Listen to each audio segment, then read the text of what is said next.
J'ai dit, tu vas mettre ta main droite sur ta poitrine. Et quand j'ai dit ça, je l'ai fait, elle a mis sa main sur sa poitrine. J'ai dit, bon, fermons nos yeux.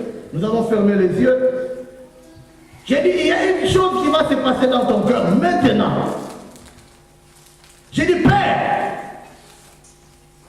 j'ai pris pour chaque cœur en ce moment. C'est toi le restaurateur de cœur brisé. J'aimerais que tu libères la joie dans chaque cœur. J'ai crié trois fois au nom de Jésus.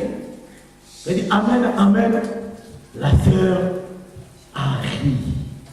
Alléluia. J'ai vu le sourire dans ses lèvres. Bien aimé, c'est vrai.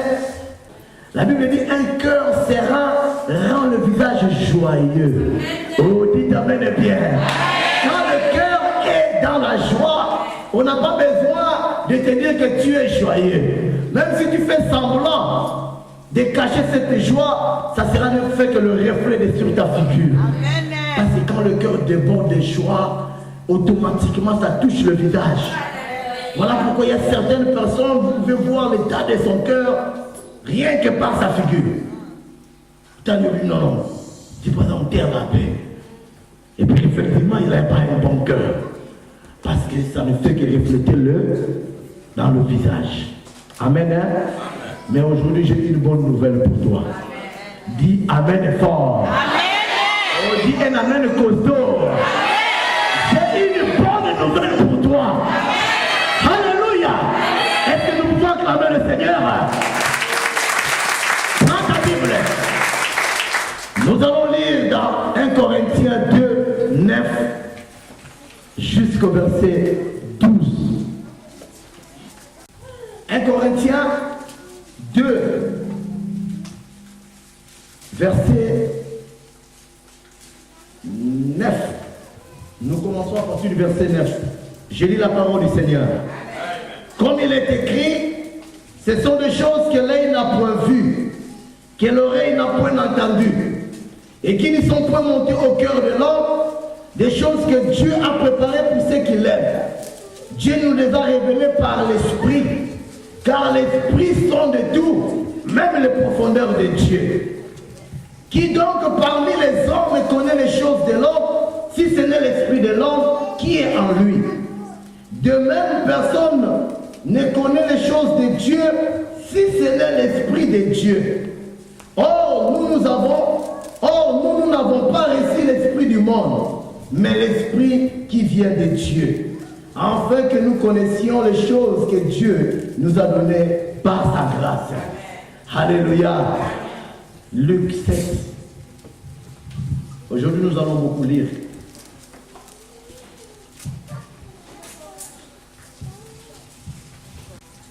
Nous sommes au premier verset. La Bible dit, après avoir achevé tous ses discours devant le peuple qui l'écoutait, Jésus entra dans Capernaum. Un centenier avait un serviteur auquel il était très attaché et qui était malade sur le point de mourir. Luc 7. Nous sommes maintenant au verset 3. Ayant entendu parler de Jésus, il lui envoya quelques anciens des Juifs pour le prier de venir guérir son serviteur. Ils arrivèrent auprès de Jésus et lui adressèrent d'instantes supplications, disant, « Il mérite que tu lui accordes cela, car il aime notre nation, et c'est lui qui a bâti notre synagogue. » Jésus étant allé avec eux, n'étant guère éloigné de la maison, quand le centenier envoya des amis pour lui dire, « Seigneur, ne prends pas tant de peine, car je ne suis pas digne que tu entres sous mon toit. C'est aussi pour cela que je ne me suis pas cru digne d'aller en personne vers toi. Mais dis un mot, et mon serviteur sera guéri. » Amen. Amen.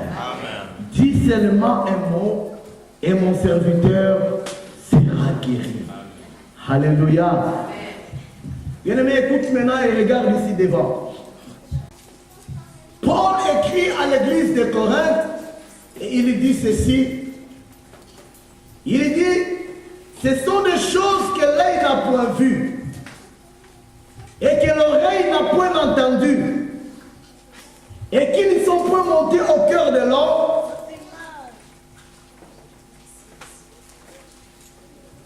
mais les choses que Dieu nous a révélées par l'Esprit.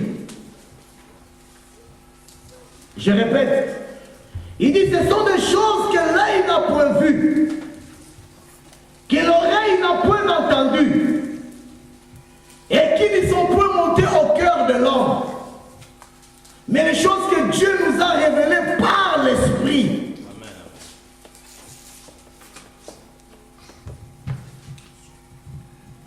Dieu nous a révélé par l'Esprit, car l'Esprit de Dieu sonde tout. J'aimerais que tu soulignes le mot tout. Dans le mot tout, il y a tout. Il dit, l'Esprit de Dieu sonde tout, même les profondeurs de Dieu. Bien-aimés, c'est merveilleux. Quand il y a de telles paroles que l'Esprit de Dieu nous révèle, c'est vraiment fantastique, si je peux le dire ainsi. Retiens ces paroles, parce que je vais y revenir. Dans le livre de Luc, nous venons de le lire, la Bible parle comment est-ce qu'un centenier avait l'un de ses serviteurs qui était malade. Et qui a fait une chose, qui avait entendu parler de Jésus, la Bible dit, il appela les anciens bien-aimés des Juifs. Il leur dit d'aller vers Jésus pour le supplier de venir guérir son serviteur. La Bible dit, ok, il était malade et que cet homme était très attaché. Quand les anciens qui ont été mandatés sont arrivés auprès de Jésus, bien aimé, c'est merveilleux. Ils sont venus auprès de Jésus-Christ avec une parole. Et la parole est celle-ci. Ils ont trouvé Jésus en train de prêcher, il était entouré de la foule. Et ils ont dit, Seigneur, nous avons été mandatés par notre maître, qui est centenier, qui a sur lui des ordres, qui est élevé en dignité. Il nous envoie vers toi pour que tu ailles guérir son serviteur. Mais ils ont dit à Jésus, cet homme-là aime notre nation. Alléluia. Deux, il dit, c'est lui qui a bâti notre synagogue. Bien-aimé, c'est merveilleux. Si des gens peuvent témoigner sur vous, quand bien même que vous n'êtes pas tellement honnête dans tout, mais bien-aimé, la force même d'une personne, c'est le témoignage. Ces gens sont venus vers Jésus avec seulement deux témoignages. C'est un homme qui a l'amour dans son cœur. Bien-aimés, nous sommes dans un monde où la parole que nous prêchons, Jésus-Christ n'a pas réduit les 10 commandements, mais les 10 commandements se résument en un seul mot, l'amour. Tu aimeras ton prochain comme toi-même. Et Jésus dit, tu aimeras l'Éternel, ton Dieu, de tout ton cœur, de tout ton âme, de toute ta force, de toute ta pensée. Amen. Et deuxièmement, il dit, tu aimeras ton prochain comme toi-même. En réalité, il n'y avait qu'un seul commandement, tu aimeras ton prochain comme toi-même. Comment peux-tu aimer Dieu que tu ne vois pas si tu haïs ton prochain? Alléluia. Comment peux-tu aimer Dieu que tu ne vois pas? Bien-aimés, laissons des fois certaines prédications, laissons certaines acrobaties que nous sommes en train de faire. Bien-aimés, il y aura nous quitterons tout ce monde. Et il y a quelque part une éternité qui nous attend. Je parle bien de l'éternité. Les gens croient que l'éternité, ce n'est que d'aller au ciel. Non. L'éternité, c'est là où tu passeras le reste de toute ta vie. Parce que nous sommes des passagers sur cette terre. Nous sommes des pèlerins. La première année que tu vivras seulement, je ne sais pas, peu de temps. Je ne sais pas combien il te reste à vivre.